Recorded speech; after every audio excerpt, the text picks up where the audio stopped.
Hello साथीहरु, र अहिले चाहिँ म बालाबासपट्टि जाँदैछु। अब चाहिँ बालाबासको अपडेट के कसो रहेछ भनेर हैन, बिहान चाहिँ अब अलि हतार थियो, चर्च पनि जानुपर्छ, त्यो भएर अहिले बालाबासपट्टि जाँदैछु। र बालाबासपट्टिको चाहिँ बाटो चाहिँ क्लोज छ है, सिङताम जाने बाटो क्लोज छ एकदमै। यो खोल्चाको अगाडि तपाईहरु देख्न सक्नुहुन्छ गाइस।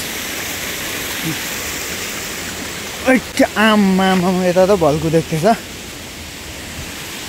यो खोल्चामा चाहिँ बाटो चुँडिएको छ अनि पहिरो पनि झरेको छ। त्यसै गाइस, अब म तपाईहरुलाई खोला पुगेर देखाउँदैछु। ल साथीभाइ, अहिले बालाबास ब्रिजमा आइपुग्यो हो। यो माथिको झर्ने यो पुल पनि यस्तो भएछ। अन्त यहाँको चाहिँ दृश्य एकदमै बेहाल नै भएछ है साथीभाइ। यहाँ माथि देख्न सक्नुहुन्छ एकदम मजाले नै खोला आएको रहेछ। ठुलो यतापट्टि यस्तो बल्लहरू थाक लागिरहेछ पुरानो पिलरमा हो। यतापट्टि पनि ढुङ्गाहरू बल्लहरू मजाले नै थाक लागिरहेको छ। टक्क यो भएन। अब यो मुनि यतापट्टि चाहिँ अब हेर्दाखेरि चाहिँ साह्रै माया लाग्दो अवस्था, कन्डिसन चाहिँ हरेस बनाइदिएको रहेछ गाइस। यहाँ तपाईँले देख्न सक्नुहुन्छ यो माथिबाट चुङथुङपट्टिबाट आउने रोड भयो होइन। अन्त यहाँनिर खोला चाहिँ तपाईँको साँगोको जुन ब्रिजको स्टार्टिङ पोइन्ट यो थियो त्यहाँदेखि पनि यताबाट वारीपट्टिबाट कुद्दैछ। यो चाहिँ के भयो भन्दाखेरि चाहिँ साँगोको हाइट एकदमै होचो थियो, त्यो त सबैलाई थाहा भएकै कुरो। साँगोको हाइट होचो भएकोले गर्दा यहाँनिर अब काठपातहरू यस्तो दौराहरू हो, रुखको ठुट्टाहरू आएर अल्झिसकेपछि चाहिँ यो ब्रिज एकदमै ब्लक भयो।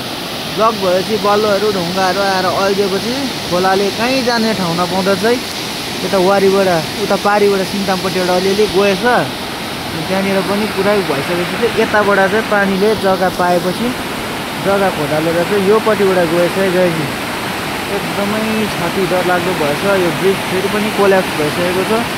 रेलिङहरू मुर्काहरू सबै भत्केको छ। अब यो मुनि चाहिँ ड्यामेज छ छैन त्यो चाहिँ भन्नु सकिँदैन, तर पनि अब यो एकदमै ठुलै क्षति भएको छ भनौँ।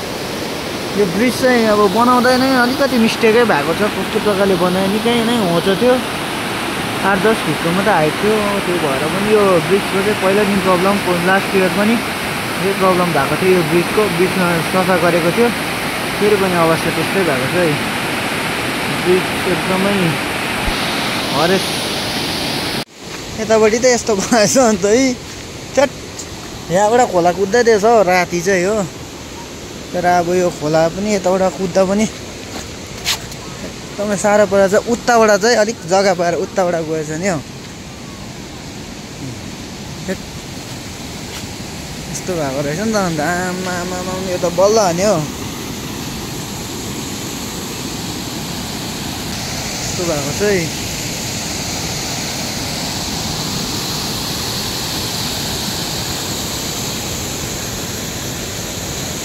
यो खालको यसरी आएर ब्लक हुन्छ अन्त कहाँ हुन्छ अन्त।